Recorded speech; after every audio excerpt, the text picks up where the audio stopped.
They say love is supposed to feel safe.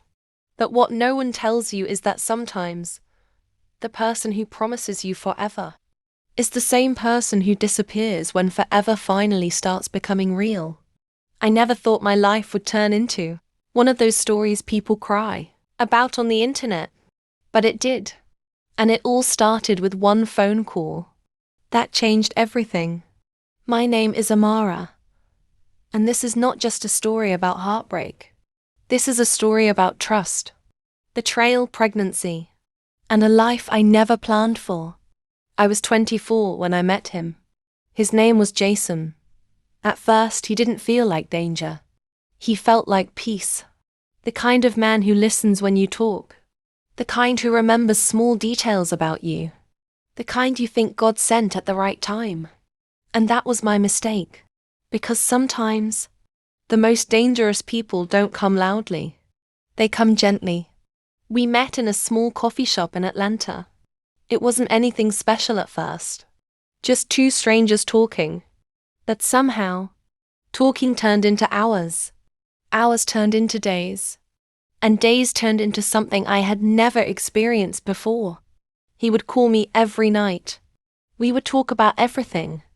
Our childhoods. Our dreams. Even the names of our future children. One night, he said something I will never forget. He said, "I don't just want to date you. I want a life with you." And I believed him completely. But love doesn't break loudly. It breaks quietly. Slowly. At first, I didn't notice anything wrong. He was just a little busier. A little more tired. A little less present. Then the calls became shorter. The replies became slower. And the excuses became more frequent. "I'm busy. I'll call you later." Work is stressful right now, and every time. I wanted to question it. I stopped myself, because I trusted him. But your body knows things before your mind accepts them. Something felt off. I started noticing small things. His phone always faced down. He would step away to take calls. And sometimes, he would smile at messages he refused to explain. I asked him once, "Is everything okay?" And he laughed, then said, "You're overthinking things." So I stayed quiet, even when my gut was screaming at me. It was a Thursday night. Rain was falling outside my apartment window. He came over later than usual. He looked different that night. Distracted. Cold. Not himself. I tried to hug him, but he barely responded.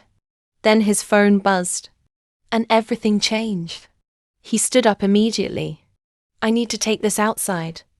His voice was too quick, too careful, and that was the moment I knew. Something was wrong. I waited, but something inside me wouldn't let me sit still. So I quietly followed him. Through the glass door, I saw him step onto the balcony, and I heard his voice. Low, soft, intimate. Not the voice he used with me. And then I heard the words that stopped my heart completely. Because he wasn't talking about me. He was talking about someone else. And promising them the exact same future he promised me. I don't know how long I stood there, but it felt like time had completely stopped. My heart was beating so fast. I could hear it louder than the rain outside. I kept hoping. Maybe I misunderstood. Maybe I heard wrong. Maybe there was some explanation that would make all of this make sense. But the more he talked, the clearer it became. This wasn't confusion. This wasn't stress. This wasn't work pressure.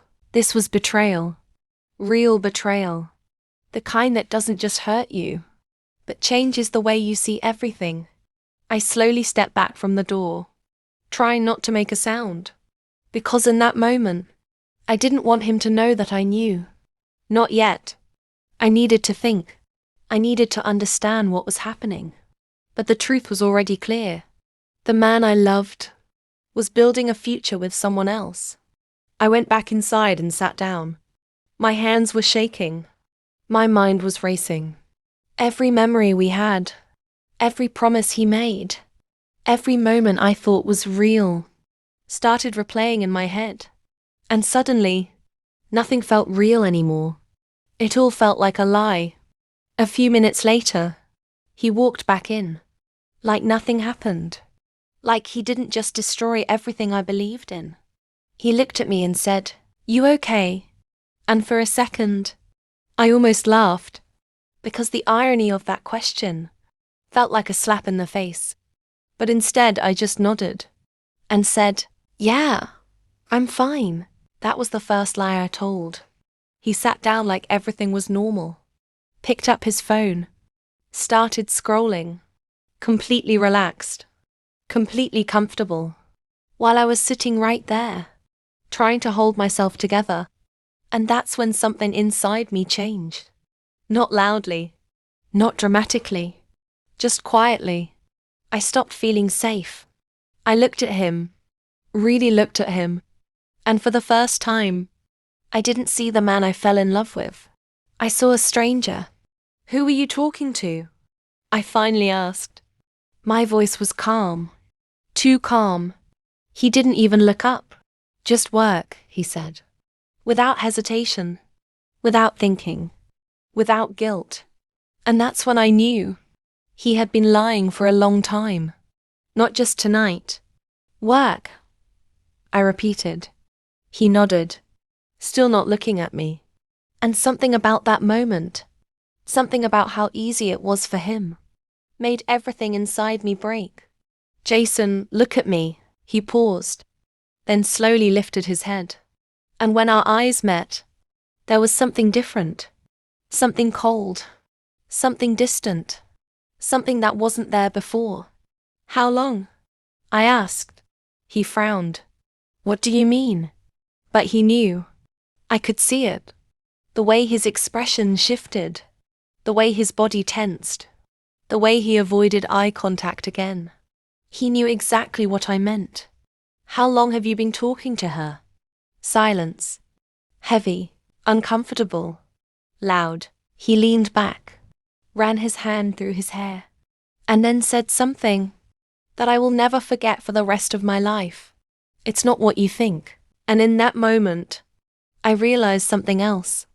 When someone says that, it's always exactly what you think. Or worse. Then what is it? I asked.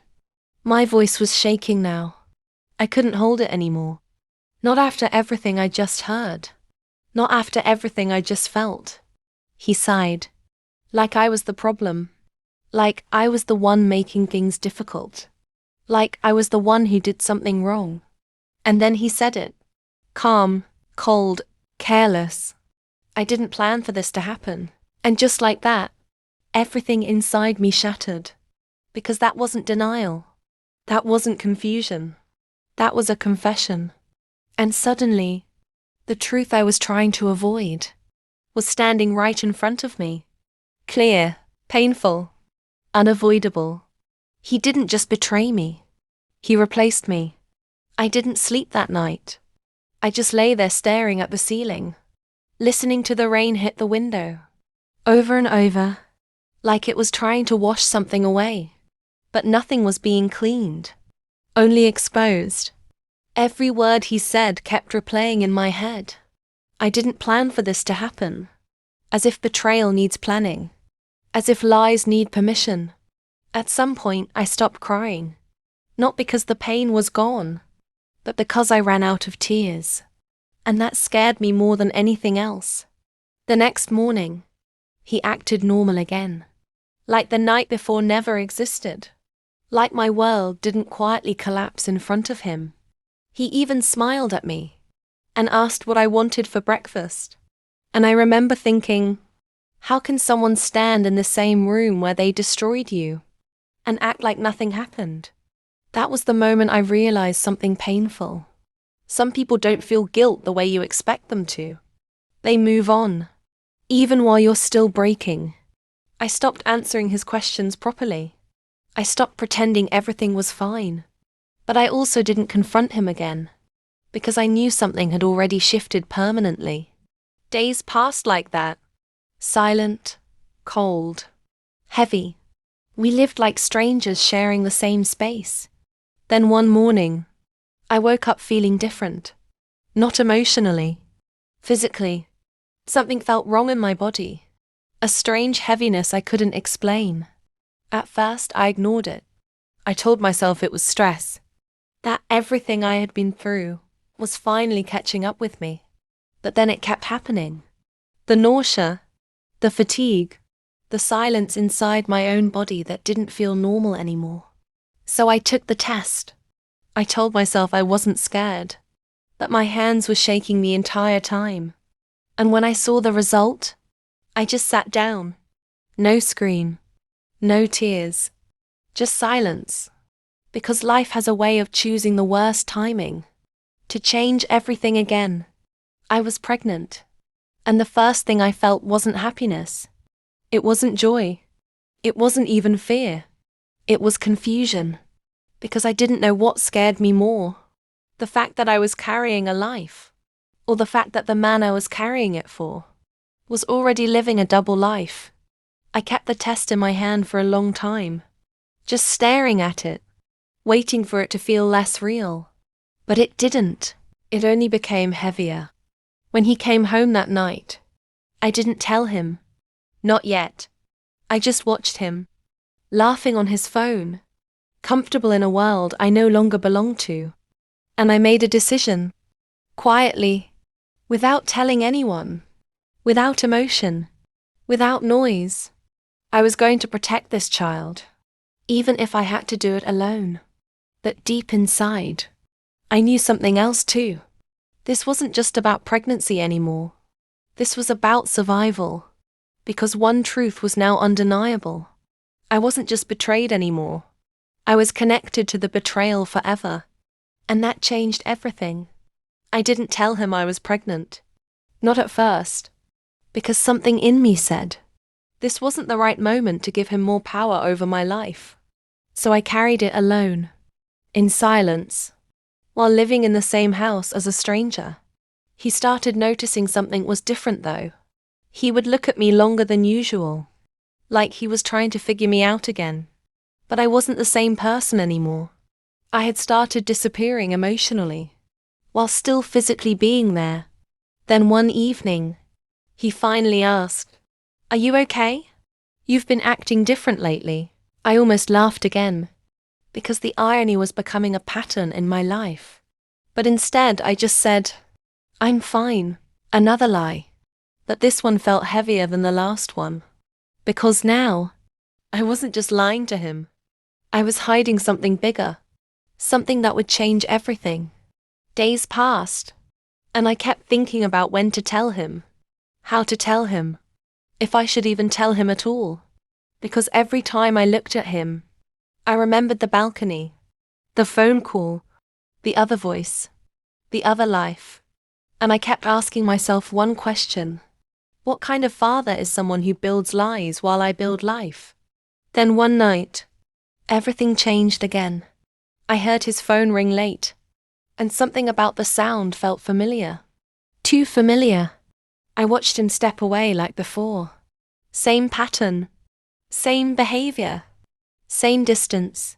But this time, I didn't follow him immediately.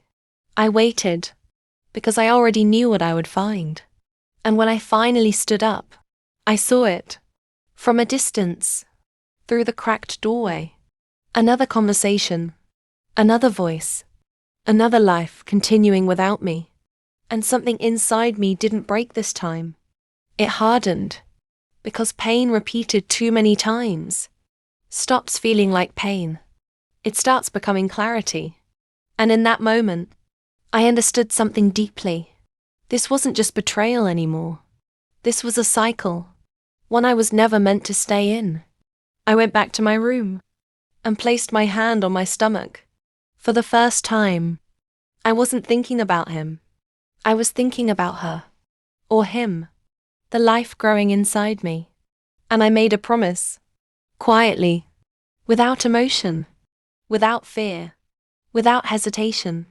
This child will not grow inside confusion, and I will not raise them inside lies. But I still didn't know how I would leave, or when. or what it would cost me. Because leaving someone like him wasn't just walking away. It was breaking an entire life structure I had been standing inside. And the scariest part was, he still didn't know anything. Yet, I stopped waiting for the right moment. Because I finally understood, there is no perfect time to leave something that's already broken you. So I started planning quietly, carefully, without emotion showing on the surface. Every day looked normal on the outside, but inside me, something was preparing to end. He still had no idea. He still walked around like everything was the same. Like I was still the same woman he met. But I wasn't. I was already gone. I was just finishing the exit. One morning, I woke up earlier than him, and I just sat there, watching him sleep. For the first time, I didn't feel love. I didn't feel anger. I didn't feel sadness. I felt distance. Complete emotional distance. And that scared me, because it meant I was ready. Later that day, I packed a small bag. Nothing dramatic. Nothing noticeable. Just what I needed to disappear quietly. When he saw it, he finally stopped smiling. "Where are you going?" he asked. And I remember the silence that followed. Felt louder than everything we had ever said to each other. I looked at him for a long time. And then I said it, calmly, clearly, without shaking. "I'm leaving." He didn't understand at first. He actually laughed, like it was a joke. But I didn't smile, not even a little. And that's when he realized this wasn't a moment he could fix. He started talking fast, explaining, denying, trying to rebuild something that had already collapsed months ago. But I wasn't listening anymore, because my mind was no longer inside that room. It was already outside, free, breathing. Then I told him the truth, the one thing I had been carrying alone. "I'm pregnant." Everything stopped. No more explanations. No more excuses. No more pretending. Just silence. Heavy, final, unavoidable. For the first time, he didn't have words. And I saw something in his face I have never seen before. Not guilt. Not love. Not fear. Shock. Pure shock. But even that didn't move me, because it was too late for emotion to matter. I had already made my decision long before that moment. I left that day, without waiting for approval, without waiting for closure, without waiting for anything. Just me, and the life growing inside me. When I stepped outside, the air felt different, like I could finally breathe again. Not because everything was okay, but because I was no longer trapped inside it. And as I walked away, I realized something powerful. Sometimes the strongest thing you can do is not fight for love. It's choosing not to lose yourself inside it. And even though I didn't know what came next, I knew one thing for sure. This wasn't the end of my story. This was the beginning of hers.